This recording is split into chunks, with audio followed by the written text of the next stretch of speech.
So now let's get started with our first speaker, Chris Dancy. I've had the opportunity to hear him speak before. Believe me, you will not be disappointed. Chris is the Chief Digital Officer and Senior Vice President at Healthways, which is in the business of improving well-being, understanding needs within customer populations, and engaging individuals in sustained behavior change that helps them live longer, healthier, and productive lives. Chris's talk, Life After Privacy, Addicted to Convenience in a World Filled with Big Data and Little Wisdom, will explore how developers, corporations, media outlets, and governments race toward the most intimate parts of our lives, behavior and biology, and how we can start to live in a world after privacy has vanished. Chris has been featured on the cover of Business Week, Global Tech, Fox News, NPR, BBC, TechCrunch, Mashable, Wired, TED, and a fall 2015 Showtime special on his life. As a mindful cyborg, he utilizes up to 700 sensors, devices, applications, and services to track, analyze, and optimize as many areas of his existence, enabling him to see the connections of otherwise invisible data, resulting in dramatic upgrades to his health, productivity, and quality of life.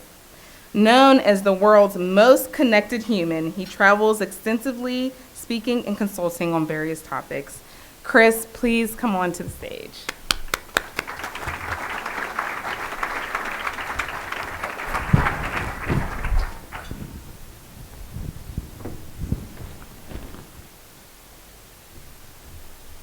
They had me put on more devices, but I think it's gonna not work if I do this. Did you guys want me to use the lavalier or this one? Whenever comfortable. Hi everyone. I need to keep the introduction shorter so we have time to talk. So I had one of those nights where I didn't sleep very well. You ever have those?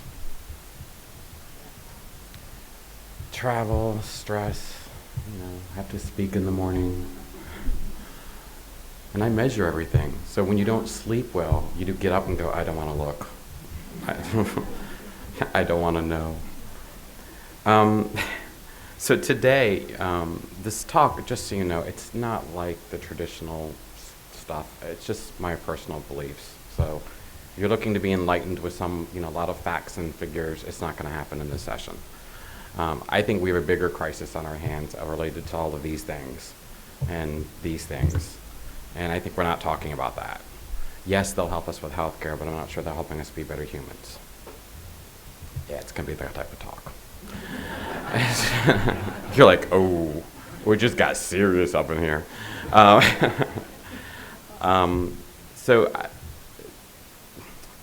Klaus, the head of the World Economic Forum, said we're entering the fourth industrial revolution. And this is so important to even try to wrap our heads around, because if you have children, I'm sure you've already wondered, what are they going to do for jobs in 20 years? Right? Life is so different today. And now that we're entering this time where normally we would have hundreds of years or 50 years or 20 or 30 years to adjust in a changing economy, it's happening in just 2 or 3 years. The iPhone isn't even 10 years old yet. And that's hard to really get our heads around, that we've seen this much in the last few years. But because of this, a lot of things are changing. Klaus Schwab said there's never been a greater time of promise or peril, and I believe that's absolutely true. I don't agree with the duality of those two things, but I do believe that when I walk around from day to day and look at people, they do seem scared to death or full of hope, and no one's in between. And that's because code is inherently dualistic. It's either on or off. Any programmers in the room? A few of you, maybe? Anybody know a programmer? We all know programmers. Today, there are about 7 billion smartphones on the planet, and there are going to be about 1 trillion sensors by the end of this decade. And that's going to enable us to create a very, very robust environment. So I thought we'd start the presentation off with a little exercise, because with all of that technology, it can be really overwhelming. They asked some college students to sit alone without any technology, any clocks, any books, any friends, for 15 minutes to see how they would do. And during this exercise in 2014, they gave the college students a clicker, and they were allowed to push the button if they felt uncomfortable just being still. And it delivered a mild electrical shock. So the results were startling. 67% of the boys shocked themselves at least twice for 15 minutes. It was so uncomfortable, they'd rather be shocked than be still.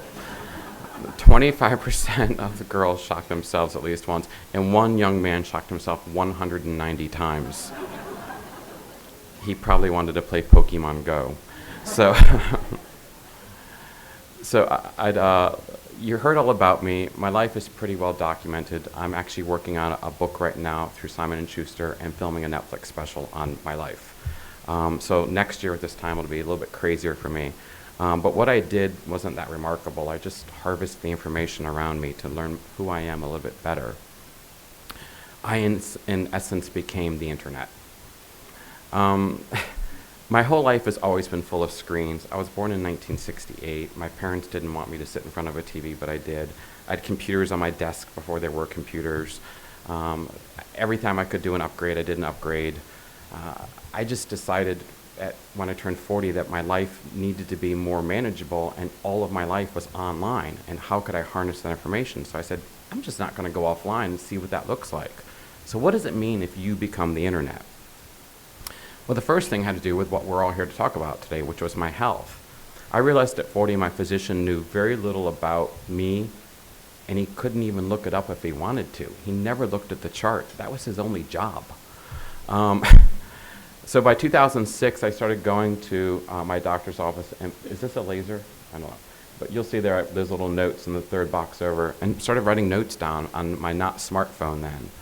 In mid-2006, I went in for something. He goes, how do you know all this? I said, it's your job to know it. I'm just writing it down. By 2009, I had scanned all of my medical history and had it transcribed, put all my lab results in pivot charts for 30 years. By 2009, I was also getting into big data trends and calling my doctor saying, you don't understand, the flu is like a block from here. And he'd say, stop looking at the internet. By 2010, I was getting involved in patient communities. You know, like if I got on a drug, I would look up the drug and find everybody else who was on the drug, find out the side effects, call the doctor, and ask him to switch it before I picked it up. By 2011, I was putting wearables on my body, and by 2012, I was doing genetic and microbiome research on myself and correlating all this information, because what do you do when you're gay and single? This is what you do nowadays. It's not all Grindr. So, I went there. But the biggest problem I had with all of this data was I found it was actually locked up in more than my healthcare system. So these are actual screenshots of all the different applications I was using online, on my phone, and in websites. And this was all the information they had about me. So I went in and started saying, what do you know about me? And looking at the graphs behind the data that these big organizations collected about me. And it became obvious when I looked at this, my entire life was locked up on the internet, and I had to get it out. So the first thing I did was creating what I call a low-friction data routine, which means I don't want to look at computers. It makes me crazy. If you've tried to use a checkout line lately, cashiers can't look at you anymore. And they force you through some choreographed routine to put the pin in or the chip or swipe. It's like being yelled at to pay for dog food. And I don't know why we're not talking about this, because the last time we had this much automation placed inside of a skill set, we had Uber, right? Do you remember when taxi drivers needed GPS? You're a taxi driver. Your only job is to know where we're going, right? You're a cashier. Your only job is to take my money, right? But yet we don't talk about how automation and this profound advancement in technology changes the world around us. So I didn't want to look at a screen, so I created this routine so that if I just did something, it would get captured. That's hence all the sensors. The next thing I did was categorize it, because not everything is equal. So some things were related to my health, some things related to the environment, what I was watching on TV, who I was hanging out with. The next thing I did was I mapped it to this system to know where it all related and color-coded it. So has something to do with my job? Was it something to do with my friends? Was it something to do with my spirituality? Was I praying? Was I meditating? And then I wrote a little routine to start pulling it out. In the beginning, it was simple. If I went to a website. It just logged the website I went to and probably what I did there. But over time, it became more complex, so anything I touched would become digital, including this conversation is being saved and my voice is being analyzed. How loud am I speaking? What is my posture right now? What is my respiration? And it's being put in the system, and the system knows I'm speaking just by the way I'm acting. See, I believe that you're a stylist for life. You don't need a computer. You need good friends or something that really understands what you need, and that would be enough. From there, I actually created this system to move my data into Google Calendar. Now, if you guys think you have a busy calendar, I'll show you a busy calendar. So what you'll see on the right are the calendars from 2009, 2011, and 2013 of my life, and then the technological systems that mapped the data into those calendars. So what would happen on any given day, I'd have tens of thousands of data points color-coded, so I knew instantly, was it a very good day or was it a really crap day? So was I doing things that actually would make me healthier and happier? Was I doing things that were probably going to harm me? The calendar is much more elaborate now. It doesn't even look like this anymore. Now it's a real feedback loop that sends me messages or alerts my friends. Kind of like, help me, I've fallen, I can't get up, but like for not eating well. Which is always embarrassing when your best friend calls and says, you're eating bad again. I'm like, yeah, I know. Silence that censor. But it also allowed me to do something really neat. All of a sudden, because all my information was in Google Calendar, I could search my life. So I turned myself into this living Wikipedia. So by 2012, I could look for good days and bad days, how it was affecting me, who I was with, where I was certain elevations different, were certain foods better than other foods, were certain restaurants different, how did I spend my money when I was with certain friends. I created a geo-fence at Christmas that year, so if I spent too much money at the mall, it would lock down my credit cards. If I went to the bar and I was spending too much money too fast, it would lock down my credit cards. I mean, I did the craziest stuff to use data actually to start to change habits. But I realized very quickly that not all data is created equal. So I started looking at my life in these three component buckets. So the first thing was soft data. Soft data was anything I pretended to be. So if you've ever been on Facebook, which at the time that I did this, not a lot of people were, you know that some people kind of construct this life that they live. It's their version of it. And it's sometimes maybe not the most accurate. The next thing I did was that hard data. So anything that could be measured by a sensor that would hard for me to manipulate in real time. It's hard for me to manipulate my heart rate unless I put myself on stage. Then I'm manipulating it, right? The lights, the temperature, that's hard data. And then core data were the things inside that could be measured by doctors or through tests. I mapped that to homeostasis, neuroplasticity, and epigenetics to try to start to change myself from the inside out. Then I turned all of these systems into a routing system for my smart home, my car, and my family so that I could write little recipes or programs to make myself better. So think of them as little micro habits that I could download to my phone or my life that would actually give me instructions like a GPS or what to do next. I lost 320 pounds. I quit smoking. I quit drinking. I came off all my prescription drugs. I went from someone who made $100,000 a year to someone who makes $500,000 a year. I quit caffeine. I now meditate. And I spend my time traveling talking about technology is powerful, but it's going to hurt a lot of us if we don't think carefully about how powerful it is. Because you can do a lot with it, but it will do a lot to you.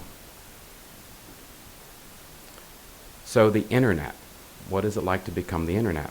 Well, 8 years ago when I started this, I thought I'd be alone, and I never planned to talk about it or make a movie or a book. But I think you guys are actually more like me now than I was then.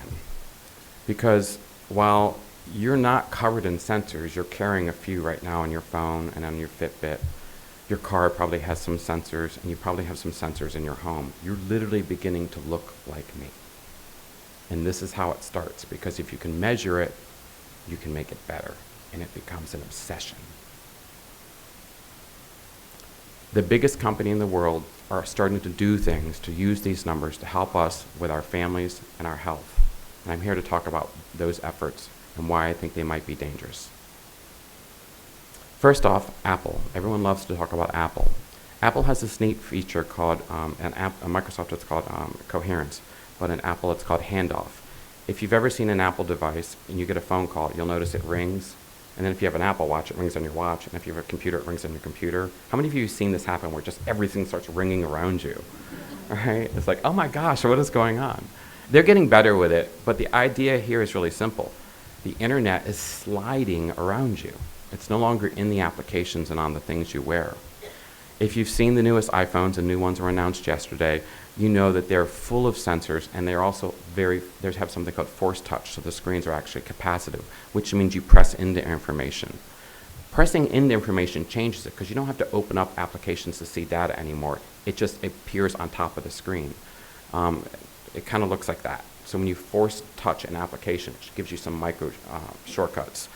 This is really great until you want to check to see if your spouse is cheating on you, and you press on the frequently, text messages, and you say, who is this Betty person, right? So because it's convenient, it sometimes reveals information about us we don't want people to see. But yet it's short and it's simple to get to.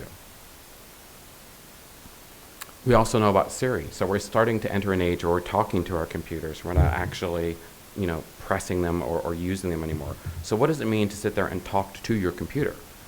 Well, first, it's kind of silly if you're in a room full of people and you're yelling at your computer, but some people do it. All right, we've all seen it. On Watch, it's a little bit better because you can actually do this. Hey, Siri. And the Watch actually understands a whisper, which is kind of nice, but you still look creepy on a bus talking into your wrist. And all this is about to change, and I'll talk why in a minute. But Watch also comes in these great, expensive things. You can get a Hermes version of this, right? I just think if you're speaking into a $5,000 watch band, you've got bigger problems. You've got too much money, right? It's just you don't have a tech issue. Also, the watch has something called a taptic engine in it, and that means the watch can vibrate and give you information through vibration. If you know anything about taptic, it's really powerful because it changes the way you interact with people. The first thing is you can send people smileys with the new watch engine. You can actually send them voice memos or send them directions. If you're walking down the street, the watch will actually vibrate whether you should turn left or right. I did this in 2011. I built some haptic shoes, so if I was walking, the shoes would actually vibrate on the outside to tell me which way to turn, so I wouldn't have to look at a screen. I've always been obsessed with not looking at technology, which is kind of ironic if you think about it. But somebody has to talk about, well, how do we do this differently? But more importantly, the watch allows you to do things like send intimate messages to people.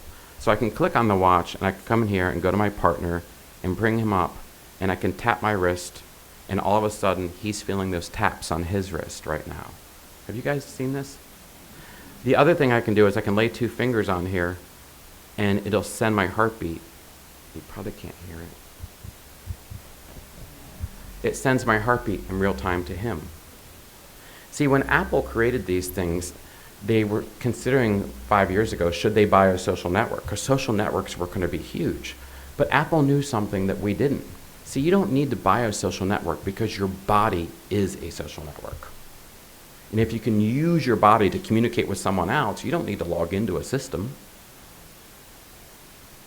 Right? Why would I see a doctor if I could have the doctor just read me in real time? And that's fundamentally what happened. And where I struggle with is I actually like my doctor. I actually want to see him. And it ever gets to a point where we have to cut costs so much that I have to remove someone, that would be hard for me. Because my doctor is sometimes the only person I can tell certain things to. And yesterday, I raced in this morning to add this, Apple announced these things. So these are their new AirPods. So they also have handoffs, so they work with the watch and the phone and the computer.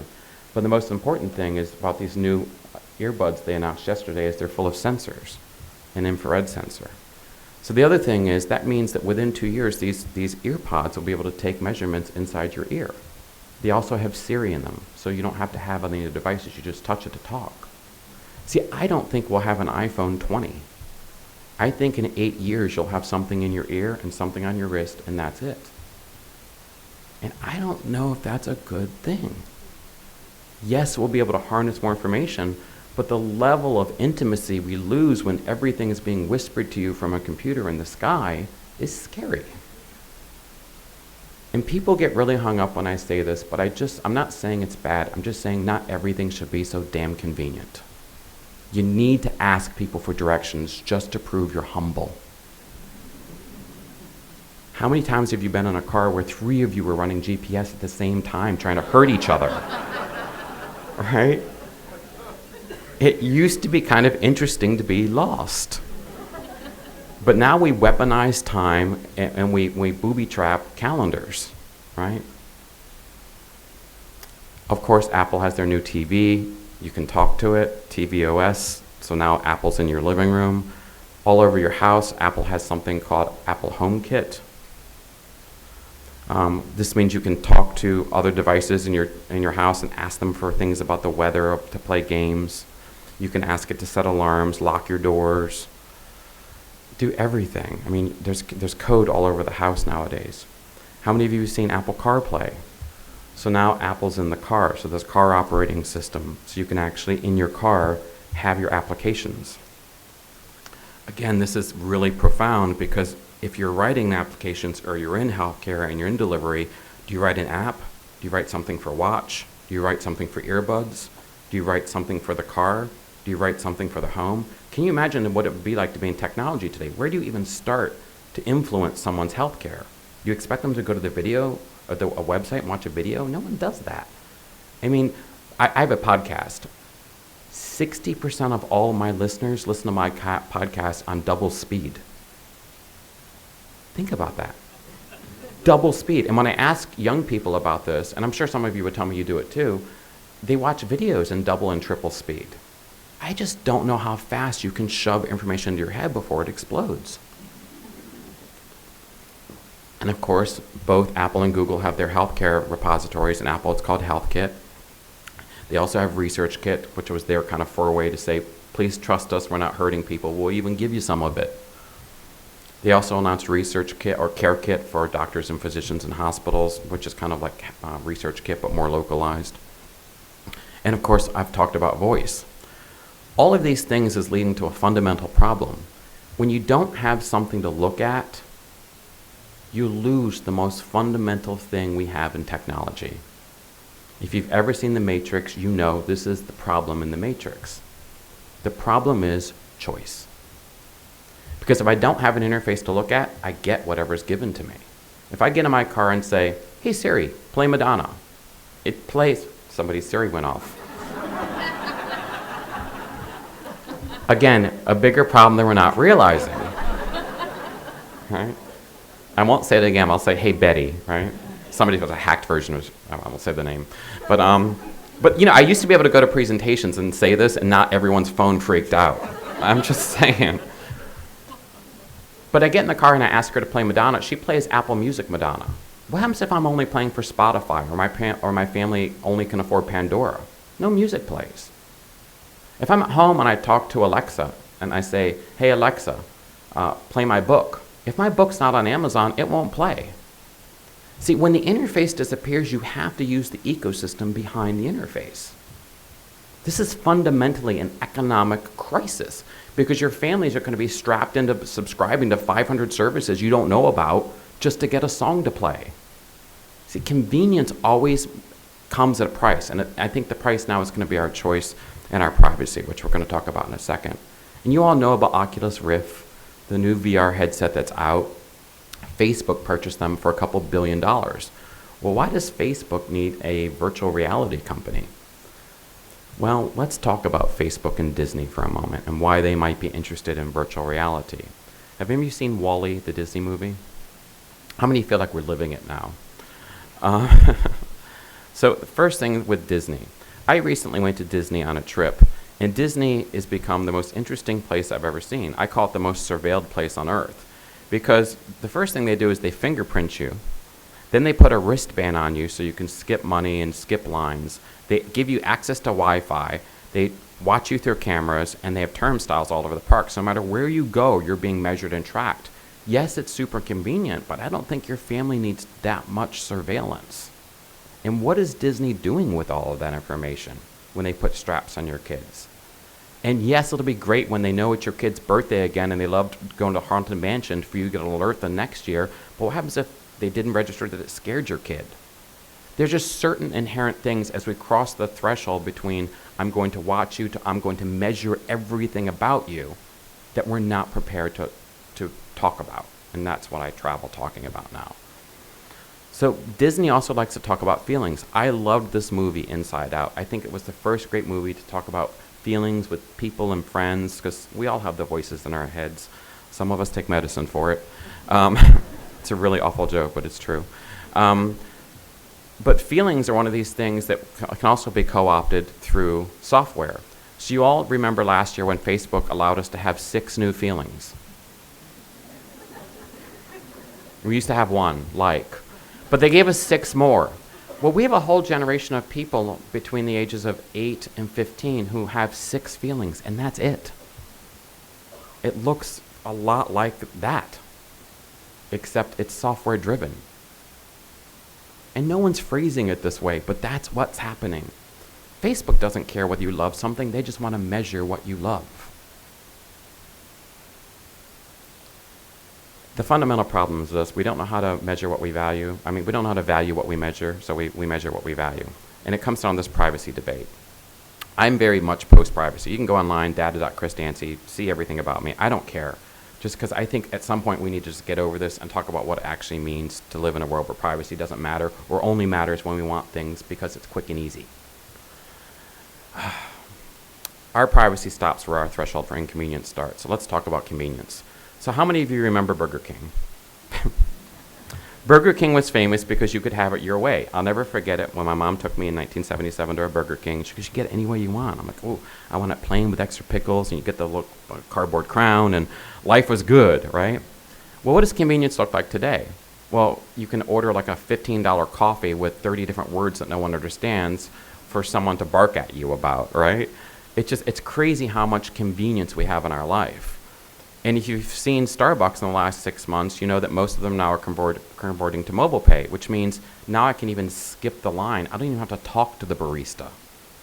So I can be this entitled freak who walks in, doesn't have any cash, and just picks up a coffee. That's like standing outside and demanding a car come to you. Oh, you can do that now. Right? Think about that. We live like kings. And we wonder why people are so angry with each other when they just have to wait to get an answer. People would rather have the wrong answer right now than the right answer in 5 seconds. Thank you. It's okay. Because when you'd rather have the wrong answer now than the right answer in 5 seconds, you get these candidates.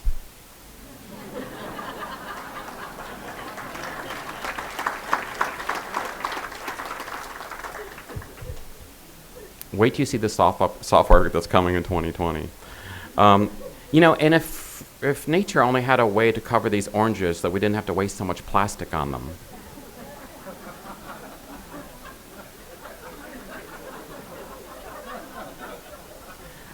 The levels that we will go to make something easy are beyond me. And then we yell at our kids for being lazy. Mom, you buy fruit in plastic so you don't have to peel it, right? We need to talk, all right?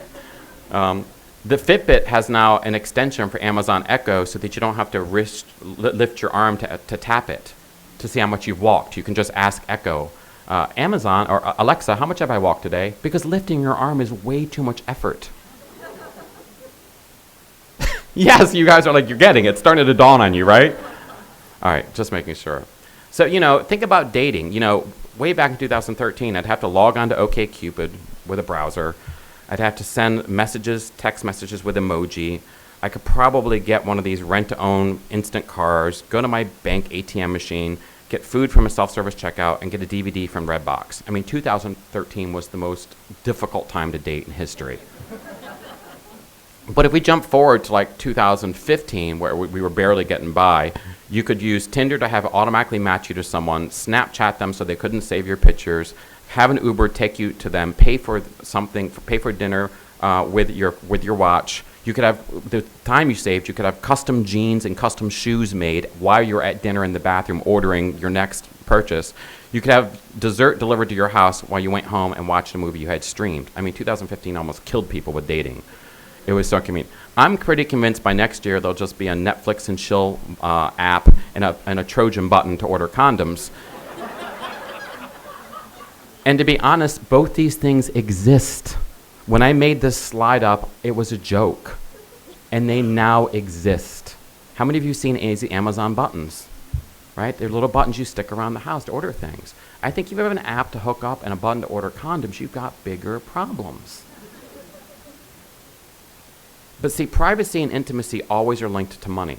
So if I were to do something lurid like buy drugs off the street or some other type of highly, lurid transaction, cash is the most anonymous, intimate thing I can do.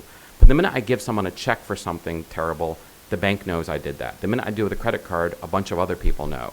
The minute I buy something electronically with drugs on the street, right, even more people know. If the minute I buy something with Apple Pay, all of a sudden you've got my heart rate and all my biological information tied to that purchase. Companies like Walgreens actually tie all of that information together in one big bundle. And I just don't think one company should know that I'm on Lipitor buying Reese cups when I don't walk. Right? That's too much power. I'm not afraid of the NSA. I'm afraid of Walgreens. Do you know why they look at you and welcome you when you walk in? Because they really know you. Welcome to Walgreens. I know what you've been doing. Right? And you just kind of sheepishly walk in because you don't have your condom button at home. See, convenience is a tax imposed on the busy that we pay with data. And it's one of these things that, I think we're going to see. But we love data as people. If you're born in 2016, first off, something no one's saying out loud, if kids are born this year, if you have a baby born this year, that baby will never drive a car.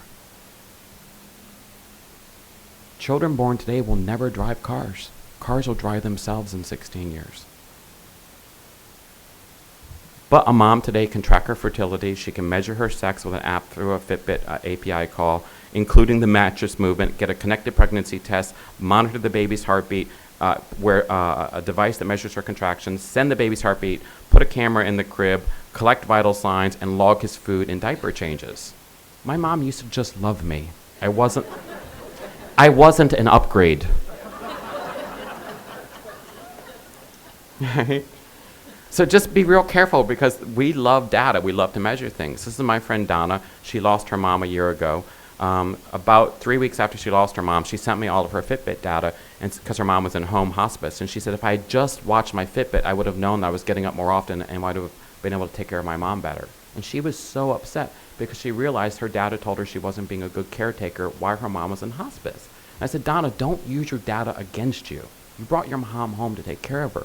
But we intrinsically don't know how to handle data when it comes to ourselves and our loved ones. I believe we're systematically about to be measured to death. If you think about it today, most people care about how many followers you have or what you do online or all these other things. And I just don't think you need a life that's this heavily monitored. Corporations love data even more than we do. If you think about it, loyalty and advertising. Loyalty was this really big program in the 90s about getting people off of technology and into people's lives so we can track what they want and bring them back in. Loyalty kind of stepped itself up in the last 3 years. Now companies from State Farm to Nest to Progressive to some of the Blue Cross and Blue Shields all have loyalty programs that involve monitoring you. If you monitor your car, you can get a discount on your insurance. If you monitor your home temperature, you can get a discount on your energy. If you monitor yourself, you can get more reward points at your pharmacy. If you put cameras in your home, you get a discount on your health insurance, your homeowner's insurance. Think about that. The more data you give to these companies, the more they'll give you back. I just think companies should just pay us at this point, right? But again, that might be too much. But advertising has changed so much. It used to be about these ads that showed up on the internet, but now when you think about it, advertising is really about the companies we interact with.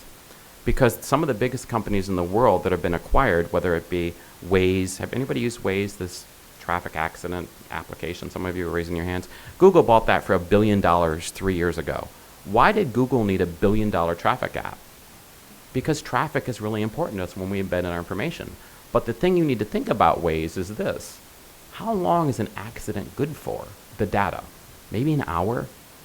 2 hours? So if Google's willing to spend a couple $1 billion on something that's only good for an hour, what is your organization doing?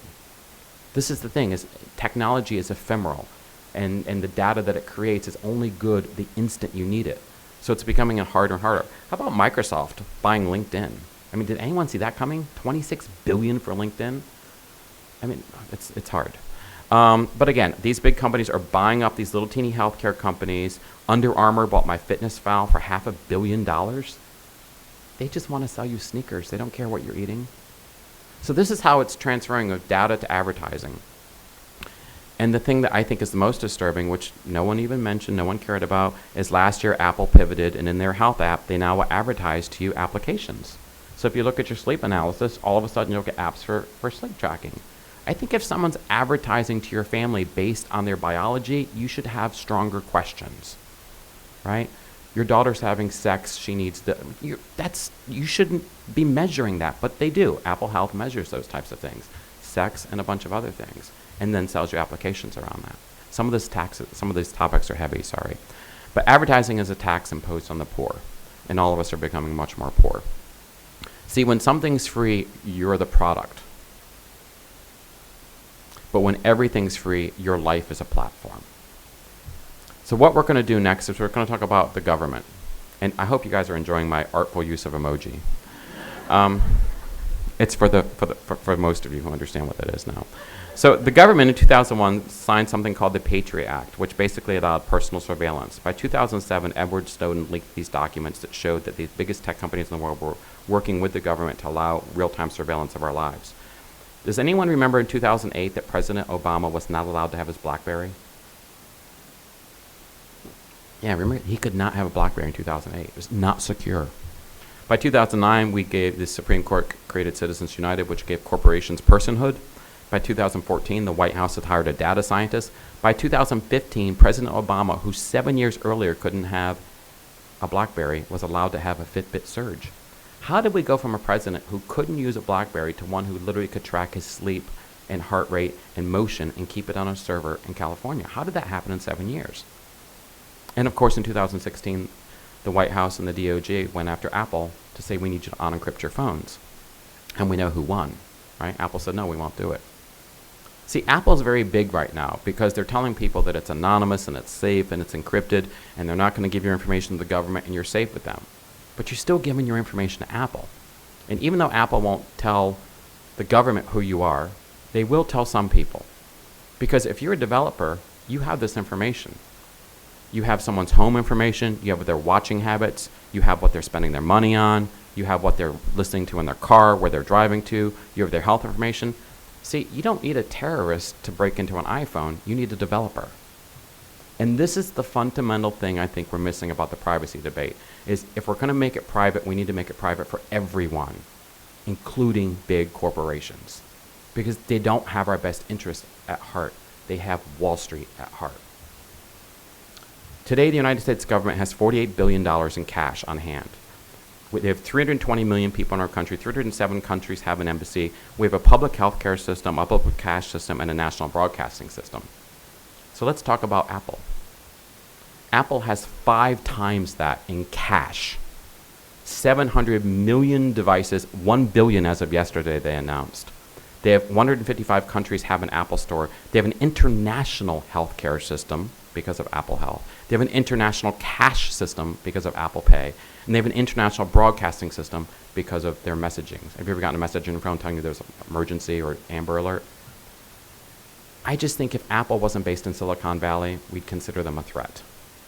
If they were a company in another country, we'd consider them a threat. But we don't talk about it openly and honestly. And they pay no taxes to the United States government. So if you want to build a wall around something, build it around Silicon Valley.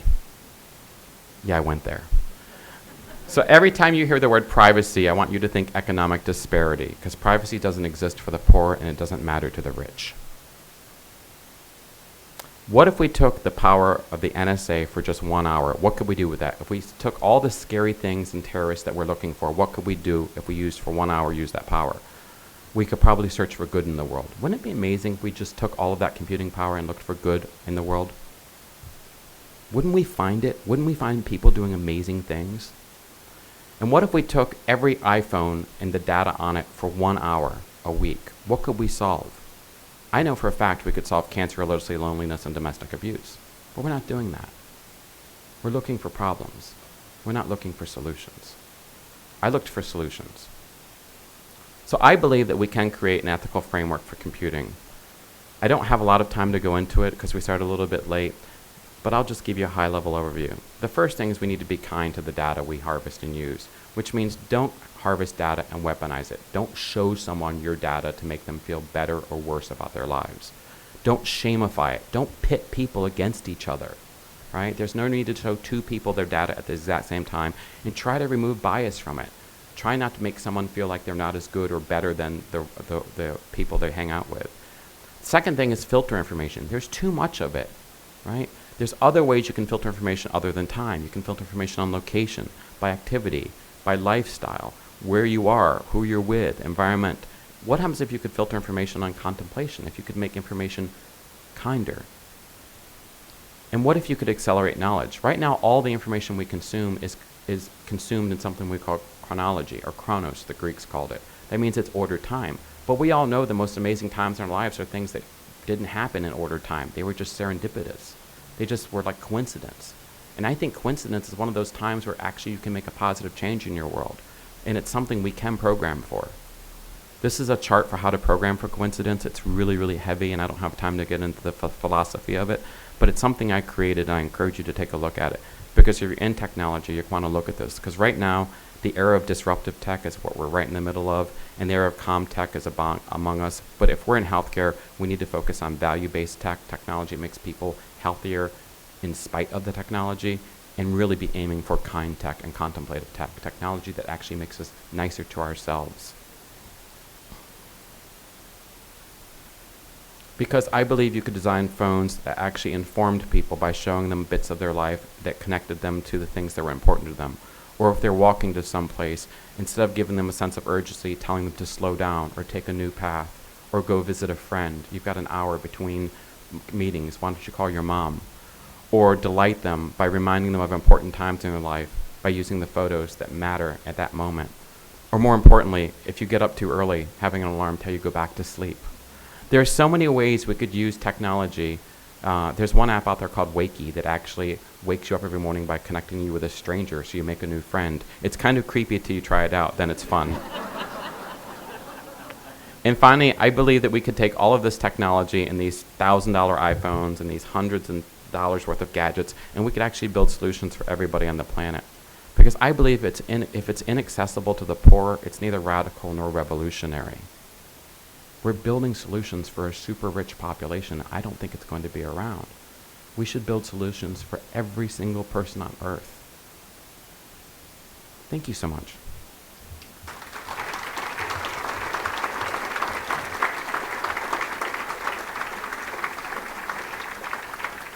I have my timekeeper down here, so I had to race to the end. I'm really sorry. I have time for 2 short questions, but no one ever wants to ask questions, so I understand if you don't. People are like, I don't want to talk to him. He's a scary cyborg recording everything. It's okay. Yes, sir? I talked to them about it. So the question was, what's the easiest way to educate our children today about what we just talked about?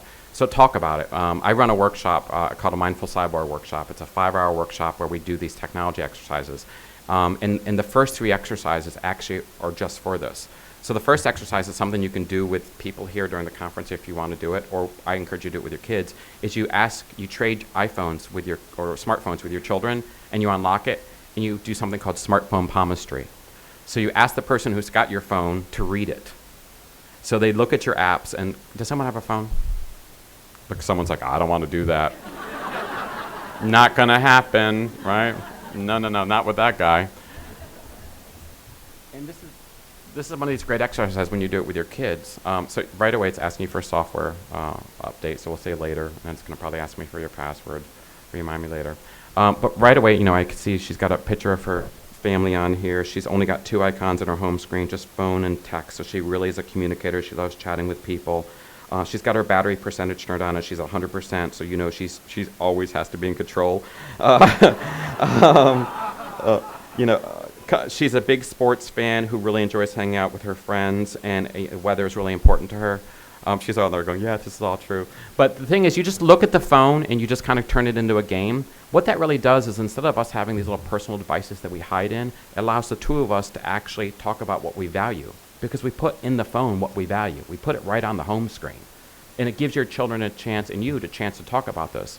The second thing you can do with kids that's kind of fun, if you really want to get to know someone, look at their frequently used emoji. So the emoji you use the most are usually the type of mood you're in, and even though you might not use emoji, I can guarantee your children do. So you just go into like any text application and you bring up emoji and you can see the ones that people use most. If your kid has a gun and a pile of poop as the first two emoji, you need to have a longer talk. But again, because we're expressing ourselves through these devices, that's one of the things you can do. The other thing I do is I always encourage families to everyone turn their phones on loud and bring them to dinner. So every time a phone rings, you make a rule that someone has to say something nice about someone in the family. Right? So the phone noises don't become a disruption, they become a reason to talk to each other and share how you feel. I will do everything I can to make this work, but right now we need people talking about the things I'm talking about. Thank you for the question. Anything else? Way back? No one's ever asked me, what can we do at home? Thank you.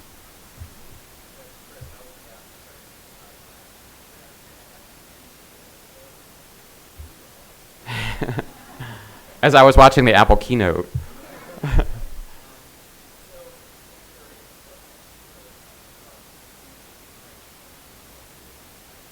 So the question is about the future of currency. Just like healthcare, I think we need to be real slow about converting cash to code, right? So we're converting currency or healthcare to code, and that's making healthcare become one of these things that can be really, we can save a lot of money. I just don't know if you want your grandma to be code. She's grandma. Currency as code is another thing. I think it creates a great opportunity to do things and make cash more secure and be stable as a currency. But I think you could also do some scary things with viruses in cash, even though that's not really possible right now in the current implementation of cryptocurrencies.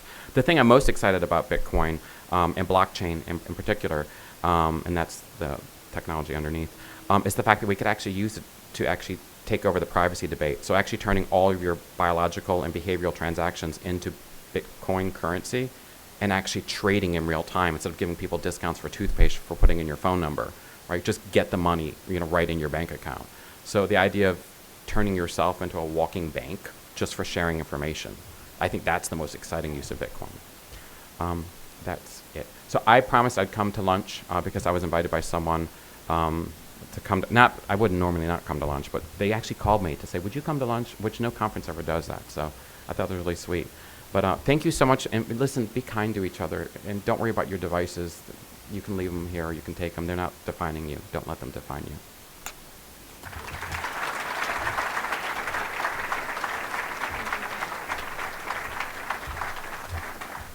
I told you, you would not be disappointed. I literally, after hearing him in Orlando last year, felt, that my life changed and my perspective has changed.